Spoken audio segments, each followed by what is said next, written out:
Hello everyone. Let me invite the author, Vijal Shah.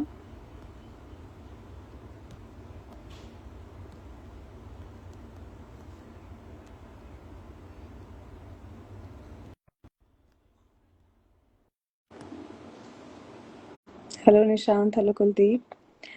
Today we'll be talking about bibliotherapy. Have you heard of the term bibliotherapy? Hello Raskaran. Please tell me, do you know about bibliotherapy? Hello Superfood India.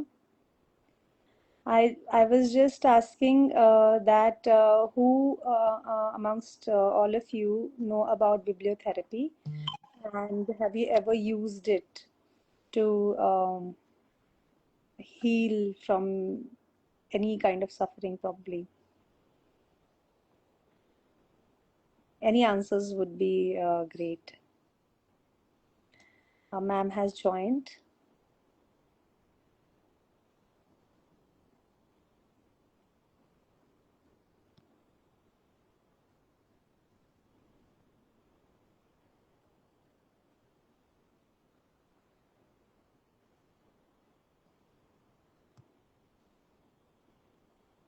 Ma'am, please try again. I have sent you the invite.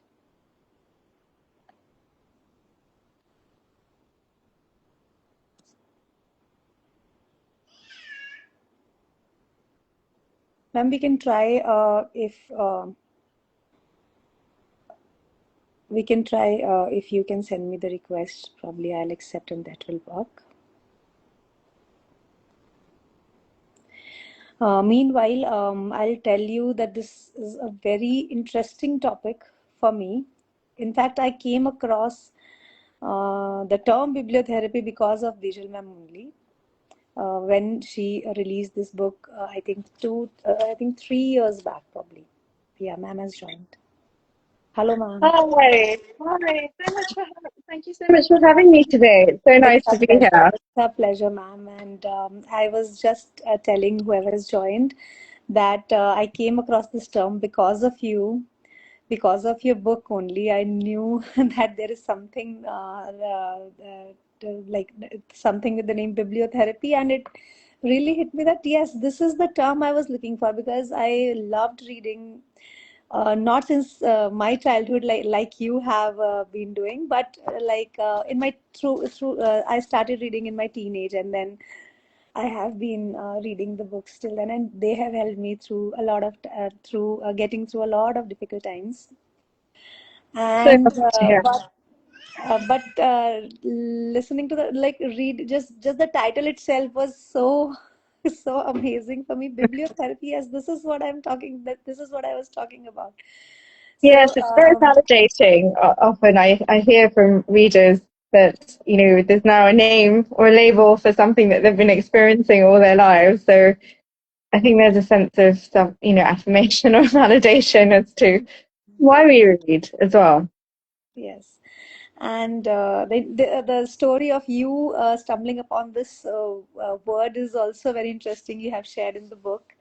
And but I want to know, ma'am, how did you like no like books had been a part of your life since very early days. I think probably like three or four or five. I'm not sure. Like very, I just remember that you said that very early in your childhood. But how did you know that this is what you want to do? Like bibliotherapist is what you want to become because it's a very unique field even now. Like even 3 years later, I think you released this book 2 to 3 years back. As Yeah, in what is it, 2020, February 2024. So yeah, just over 2 years. 2 years. Yeah, so But yeah. still the field is feels like new to me, unique to me. That being able to suggest books to a different person, for like choosing books is a different job altogether because you know yourself, you know what you are looking for. But choosing the books for others, it requires a lot of reading, it lots of experience. And how did you know that you want to do this? Yes, no, of course. So I think there were lots of sort of things that kind of came together to make this happen. When, as you say, the stars all aligning.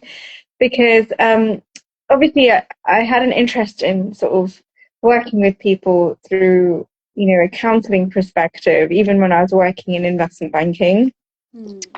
because what led me to investment banking was numbers. I enjoyed working with numbers, but then I realized quickly that actually, there's so many different types of people who work in the banking sector, and there's so many different, very strong personalities. And I really wanted to understand how people work and, the psychology behind it. And so became really drawn to psychology and ended up doing a diploma in counseling. But then I part time while still working in banking, and I carried on still for a while. But during my own counseling sessions, I was using literature a lot.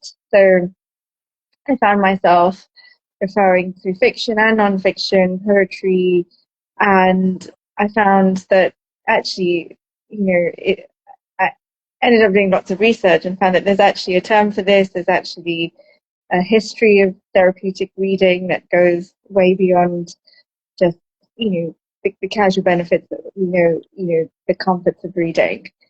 And so I ended up doing this whole deep dive, and then, when we were moving to San Francisco, it felt like the right time to leave banking and start this practice and share what I'd learned over the years through my research, but also through my own experiences of using literature in my own therapy and sharing some of the techniques that I use, but also that have been studied in academic institutions like universities and like there's so much research in universities and so many studies even now, and a lot of things just don't get the word of mouth or the day because they're just sort of, they're kept where they're kept in these university archives. And I feel that it's quite a good time to sort of translate that into mainstream culture, especially because there's such a decline in reading now, and to get people back into it, to make people realize the importance of reading and how crucial it is to our well-being, to our longevity, to our survival as human beings. And I think the last three Substack essays that I've written have all focused on this significance of reading and why we must not let it decline, why we must not stop reading, Hmm. and why we must read a little bit every day because the benefits are so huge. Ma'am, I want to know, although you have mentioned in the book as well, but for the people here who have not read the book yet, I want you to tell them how bibliotherapy is akin to traditional therapy. In fact, after reading the book, I realized that it may be more beneficial for a person who feels that he or she needs therapy, because there is, as you mentioned also somewhere in the book, that you are doing this, you are taking a therapy, but without any third person's judgment involved in it. Without any, Third person's judgment, a second person's judgment involved in it. yes, Your that's therapy. right. I Yes. think the power of using literature as a therapeutic tool is that it's a really safe space to explore your own emotions, because all of a sudden you've got a story that's ex- allowing you to explore your own feelings, things that are really resonating with you, things that you've been through yourself are now being represented in the story, and that automatically allows you to explore your own feelings. It gives you some distance because it's not necessarily about you, but it's about a character. And Hmm. if you can connect with the emotions of the character, that then leads you to connect with your own similar feelings. Yes. And so that's where you're not at risk of judgment from the therapist or the counselor. You're really allowed to freely explore whatever the literature is prompting or That's triggering in you. And that natural process is far more effective sometimes, as opposed to when you're sitting in front of a therapist and you're working out what you're trying to say or what you want to say or what you're supposed to say. And there's a performative aspect to being in front of a therapist, hmm. which is not there when you're reading. That's true. So there's that suspension of judgment that really allows us to explore our feelings to their very core. So that is one of the big benefits of bibliotherapy. But it's, I still do try to work within a traditional framework. So, we're trying to connect with those feelings in ourselves. We're trying to name and label them. We're trying to express them, to relieve ourselves of them. And that is aided by the prompting or triggering from literature. Yes. And then, of course, that relief leads to catharsis, and insight, self-awareness, coping strategy, a way forward, whether that's hope, whether that's a goal that we have, whether that's just a relief of being able to express something or just sit with our emotions, cry, feel anger, all those things that All these our things. body needs to recycle, get rid of. Ma'am, Yeah. you rightly actually included a quote also where the gist is words are charm for curing the soul. So it is a bit like what you say, think or feel happens, you know. But how do you, for example, we do not like we cannot experience all the emotions. We cannot have experienced all the emotions in our lives.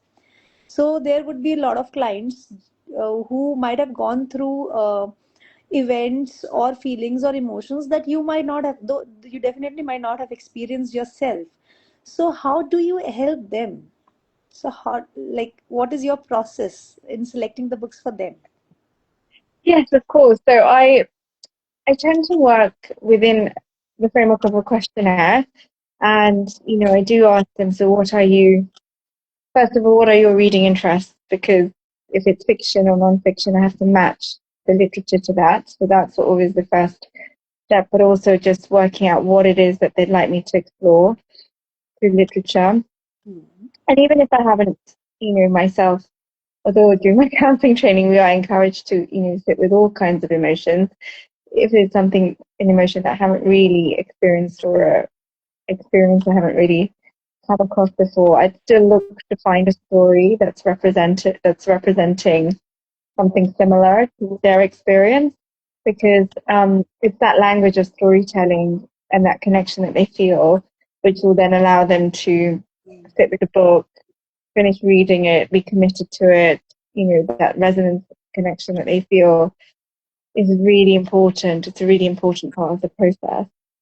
So that will then enable me to, suggest something. And I tend to work with about 10, I sort of give 10 books or And they choose, I think, two or books three. that I think might be beneficial. And then I let them choose, Yes. because that choice is really important, because that's what's going to allow them to be committed to finishing, to reading it, to investing in it. And also it gives them a sense of agency as Hmm. well. That was sort of This the process goal also, around the framework. yes, this process also you have described in the book that you give them the agency to choose. And all the 10 books are like what you give are going to help them. That should have been. Yeah, there's about 7 to 10 books. Some might be stronger than others, and I may suggest a reading format or reading order. Um, and sometimes there might be books that might be triggering, and if you don't want to read those, it's okay. If you can sit with it, because sometimes it's the things that are that are either strange or unfamiliar or disturbing. Sometimes Yes. also have something of value to offer us, and it's sitting with that cognitive dissonance can also be quite helpful or Yes. valuable. So yes, I try and suggest a range Ma'am, so that there's something. you shared three pillars in bibliotherapy, है ना? Connection. Second one is I'm So forgetting the third one is insight. yes, so there's connection and resonance. This That's the third um, one is what I'm catharsis, confused. catharsis. Catharsis, and the third one is insight.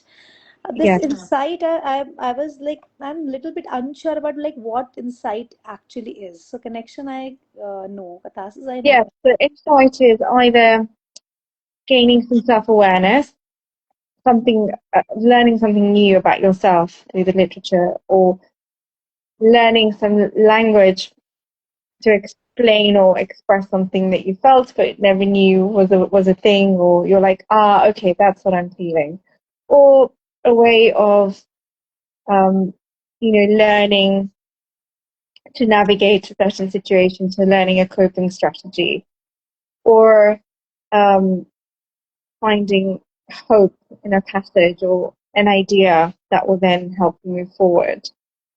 So I kind of collapse them all under the umbrella of insight. Mm-hmm. So But journaling yeah, seems to be a very important part of this insight yeah, insight pillar. yeah. And so, can you share, can you guide a person who has never done journaling in his or her life? How can one start? Because most of the people, I journal very rarely, I must say, but I feel it does help. I have two questions regarding it. The first is, please tell us not the principles as such, because it will bound the process. It's supposed to be flowy, I feel, but the considerations one should have, or probably something that will give a beginner the confidence to start journaling if they feel the need for it. That is my one question. The second question is, it's a bit longer one. I'll skip the second question after the answer. I'll ask that. Please, ma'am, Okay, take it. sure. Yes, yes. Of course, journaling can, when you're staring at a blank piece of paper, it can feel quite daunting and unstructured. But for those of you who are interested either in the book, or I have a separate guide on my website that you can buy, which is just 365 prompts for each day of the year to help you get started. But I think what we have to focus on is, whatever is really that you're really resonating with in the text, or Hmm. really connecting with in the text. Just write that down, and then sort of, that first sentence might be, or that experience really reminded me of my own loss, and I can feel the sadness in the character, and I can really connect with my own sadness as a result. Hmm. And it reminds me of when this happened, and just sort of start from there and write whatever comes to mind. Don't censor it. There's no right or wrong answer. And try and suspend your own self-judgment. It's very much what I call a stream of consciousness approach. A bit Hmm. like, how Virginia Woolf used to write, very sort of from the heart, very sort of Yes, ma'am. just whatever's coming to mind. Don't stop yourself, because you'll be surprised at what you're bringing up. And initially, you might even think, like, that's so irrelevant, but actually, you'll be surprised at the connections you make at the end. And I honestly feel that you should write for a few days, put it away, come back to it, Hmm. because This it coming back part, consolidates it. my second question is related to this coming back part, because I feel that there are certain emotions, usually when we journal, or I journal at, like, which I do very rarely, is when I'm like fully, I just want to pour out my emotions and let go of it, and like just feel like, okay, I'm done with it, I can handle it now, you know. Revisiting me does not revisiting those pages again means I'm traumatizing myself again. So this is Yeah. my doubt about journaling. Yes, look, I think for people who feel quite resolved after they've expressed their feelings, or poured their heart out, or written what they needed to, then I don't you don't need to you don't always need to go back.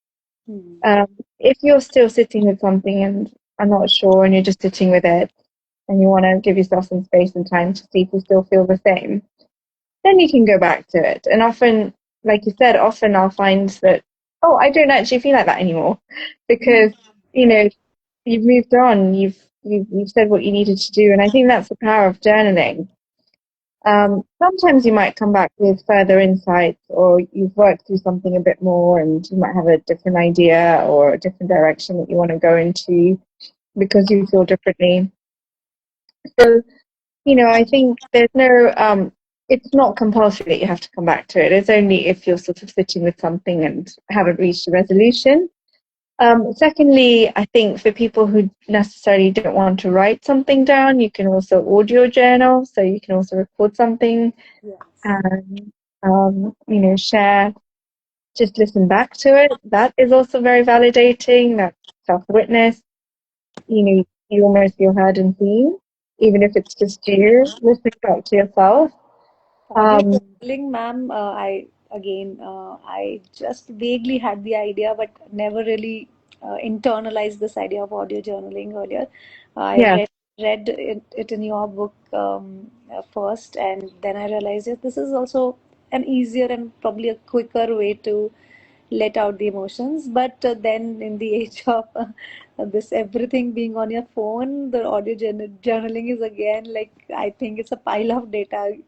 So I feel like for me, I feel if I am using journaling as for processing my emotions, I think I'm like I should write it in my diary. So have you also have your clients tell you the same, that they have like, is there any are there your clients are there any clients who feel audio journaling has helped them more than yeah, yeah, definitely. I think some people don't like to write, and so they prefer to record voice notes, and they find it more efficient. They find it when they listen back, and they feel completely seen, heard. They feel so much better after. So I've had clients do both. They'll either show notes or they'll, hmm, send me their voice notes. But I think a lot of it is still connecting with your body. I mean, when we're journaling with our hand, or we're connecting our body to the paper, to the writing, and that's quite an that's quite an important part of this whole process of relieving our emotions. But then I guess you can also do that with your voice, um, and capturing that in a voice note, for example.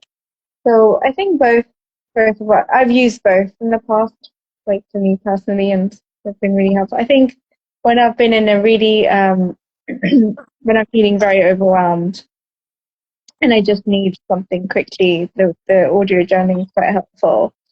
When I have a bit more longer, then I'll do the written journaling. yeah.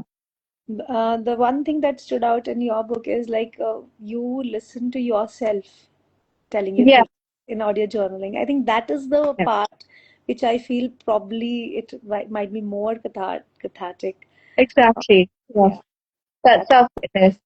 yes, yes.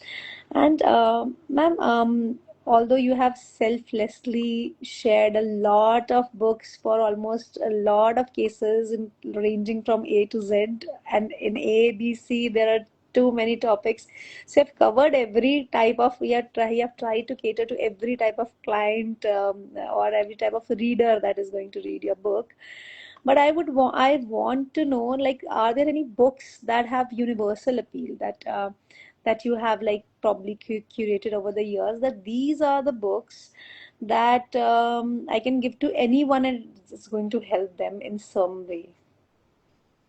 Oh gosh. I mean, I think it's hard to pinpoint a book that's completely universal, but I mean, I can mention a few that seem to be stronger in sort of connecting us to our feelings or really triggering something in ourselves. And it's probably due to the talent of the authors as well and their storytelling abilities. Um, but for fiction, I'd probably suggest something like Arundhati Roy's The God of Small Things, and even her memoir, Mother Mary, comes to me. I know lots of people have really connected with it. It's really touched them in so many different ways. I think The God of Small Things again is a great novel for trauma, because there's so many traumatic incidences in that story. So I would suggest that. I would suggest, for nonfiction, obviously this book has come up so much, Viktor Frankl's Man's Search for Meaning and Logotherapy. But I think, meaning is such a big part of who we are and what we do and our survival. Like, I don't think as human beings we could really survive without finding some form of meaning in our lives. And, Mm. to that extent, Viktor Frankl's book's great, and the philosophy behind it. Um, I would also suggest, Gabriel Garcia Marquez. His books are great. 100 Years of Solitude, Magical Realism. I mean, there's so many wonderful fiction stories out there. I'd always go for something that's literary fiction, so very sort of character driven rather than plot driven, Mm. because you need that sort of emotional angle to connect with our feelings. Mm. So, you know, I mean, I like Laurie Gottlieb maybe to talk to someone because that's a therapist's story. But again, look, I think, I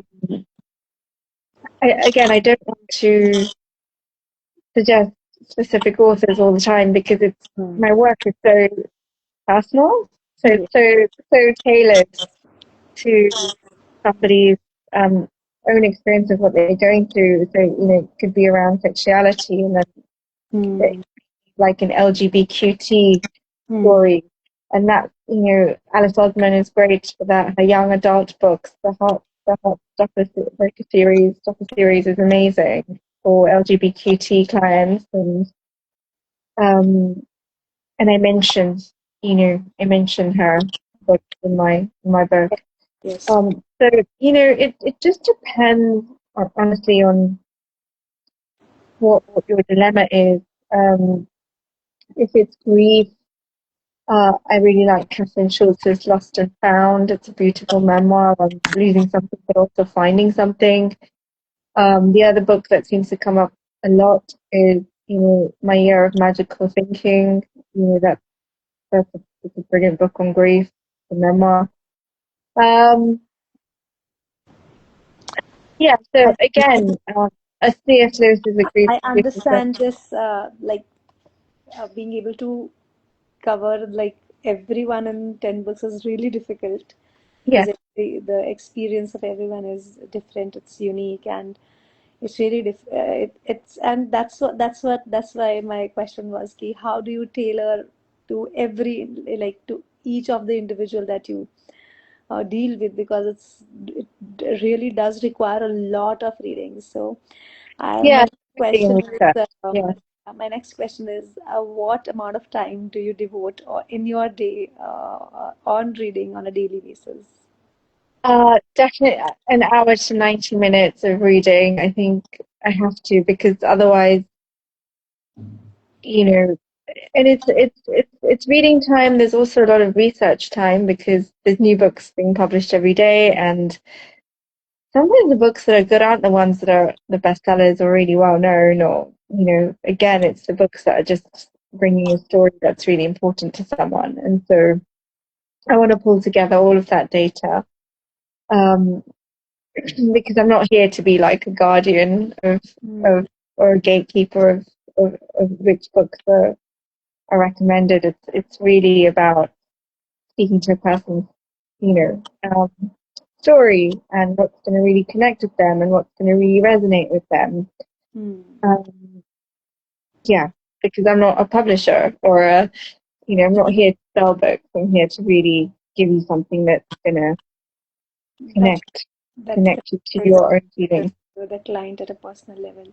Um, how do you, like, you must have a database of your own from Yeah, which you might be selecting books from.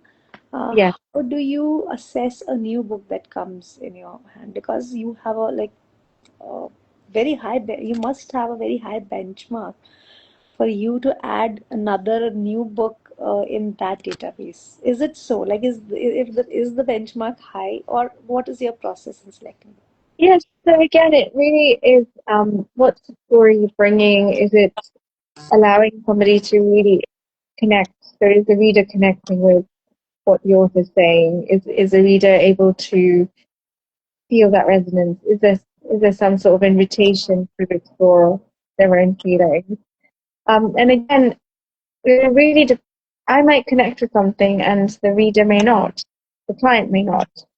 So it really comes back to, what does the client enjoy reading? What is the story that they're looking for in this Mm, book? What are they, what's the writing style that they enjoy? That's one of the questions that I ask in my questionnaire in my personalized book prescription service, which is separate to the bibliotherapy session. So if you're mm, just going to the book prescription service, then these are the as well as the bibliotherapy session, both the same frameworks used, but I need to understand what writing style you like. I need to understand how much time you have to read. Because if you don't have a lot of time to read, I'm going to give you like a short story collection or perhaps some poetry, or if you like poetry, of course. Um, if you struggle with reading, are more of a reluctant reader, maybe a graphic novel, maybe an audiobook. Um, do you prefer to read on your Kindle? Do you prefer to read paperback? So again, all of those, I need to make sure that whatever I give you, you're going to be practically able to read, mm. connect with, resonate with. And Yes. so often I'll find books that are recommended to me by other clients, and I'll add that to the database, or they're recommended to professionals within my network, or they're recommended by, an interesting piece in, The Guardian, or what, it just depends on who is, what's being said about a book, how people are feeling about it, and then I've got that story, and it's really like collecting people's stories to see then who I can share that with, you know, going forward, because it's really important that we that is shared, because that's the thing that's really going to help someone find some relief in that difficult time, to know that they're not alone and that there's another story there that's similar to theirs. Yeah. That's really, really important, and I think that's also motivating for the other person to go on. And I would like to recite a line which is not from your book per se, but you have referred it. This is from Where to Draw the Line. So this one is also like this line did also catch my attention while I was reading it, and you mentioned it in your book, and I was like, yeah, this probably everybody needs to listen, needs to hear this line. The longer we stay in a violating situation, the more traumatized we become. If we don't act on our own behalf, we will lose spirit, resourcefulness, energy, health, perspective, resilience. We must take ourselves out of violating situations for the sake of our wholeness. So Yeah. this is so true, and I think this is what you have been also trying with your work as a bibliotherapist. Yeah. At this point, I want to know, ma'am, what a person can do if one, like if a person, if a girl or boy, like if a person wants to become a bibliotherapist, what can one do, and what should be the process? How can one start? Yes, sure. Um, so in fact, I'm just starting to put together a directory of people. So please watch the space for that. Within the next couple of weeks, I'll be announcing something in that space. But initially, I look for bibliotherapists themselves. I look at people who are already qualified in some field of counselling or psychotherapy within their home countries, um, and that they have their recognized qualification. And then I sort of encourage them to do my online course on bibliotherapy, which I refer to as the book therapy method. And I've got my signature course called Bibliotherapy, Literature and Mental Health. But I do have other subsequent courses on children's and group bibliotherapy, as add-ons, and and then I have a few others like Freud and fairy tales, etc. But I really encourage people to do those courses if they already have these qualifications, because then they can come in and incorporate the bibliotherapy skills within their practice. Okay. Um, and very much look at it as a continued professional development piece.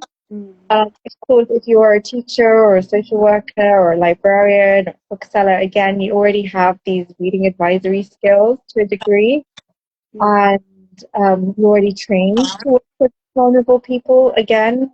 And so, we bring in the knowledge on the courses and the bibliotherapy skills that you gain on the courses to go down the sort of more reading well-being practitioner route. So my so that's what I would suggest if you wanted to to look into this field. Yes. And also I am announcing a directory going forward, so which will sort of focus on these two pathways. So so it's quite exciting to share it on here. Okay. But um, yeah, so just watch out for that. And Definitely, we'll watch out for that, ma'am. My last question to you is the basis of being able to do bibliotherapy for like for ourselves, like for if the person wants to do it for himself also, the basis is to be is to like reading. Because if you don't like reading in the first place, as is the case with a lot of people, as I'm seeing in the current current like contemporary times, but like what can they, like they need to go to the traditional therapy. I do not want like people to feel that this bibliotherapy is not what they can do. So if a person who does not like reading can, is there a list which can help them initiate the habit of reading and do the bibliotherapy themselves for their own? again, I would say I would want to create a tailored, personalized list because, again, one book may appeal to someone and not appeal to someone else. And I'm just as asking, a is it production possible reader, for a non-reader to really heal through bibliotherapy? Is it possible? That's what I'm asking. um, well, because it requires a level of reading and engaging with stories, I think you'd have to engage with stories in a certain way. Of course, if you don't like reading the written word, maybe audiobooks would be a good start Mm-hmm. because then we're getting to really immerse ourselves in a story. And I would really recommend listening to an audiobook Yes, and then sort of that's a that good be your starting point, or otherwise a graphic novel as well, like for reluctant readers and young readers who don't starting point. Yes. like reading, like we always start with a graphic novel. Yeah. So I would really suggest Good. beginning with that. Yeah, yeah. And of And course, is if you there want to more something tailor that course that's a special interest for you, then I can put together a personalized book description. was one? And ma'am, is there something that we can do to inculcate reading habits? Let's say in kids, in right from the childhood itself. Like, what did you do that you were so interested in childhood in reading from a very young age itself? So, what can, let's say, new parents do to push kids towards reading Yeah, and get them interested? yeah. Look, I think I had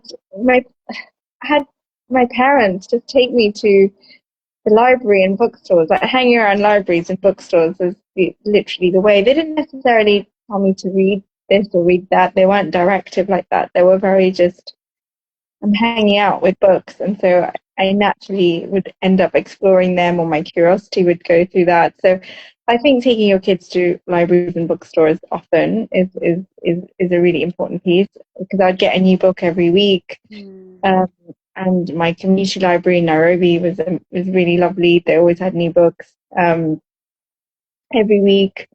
So I would really suggest like just go to the library, take your kids to the library or the bookstore, read with them every day as well, because I think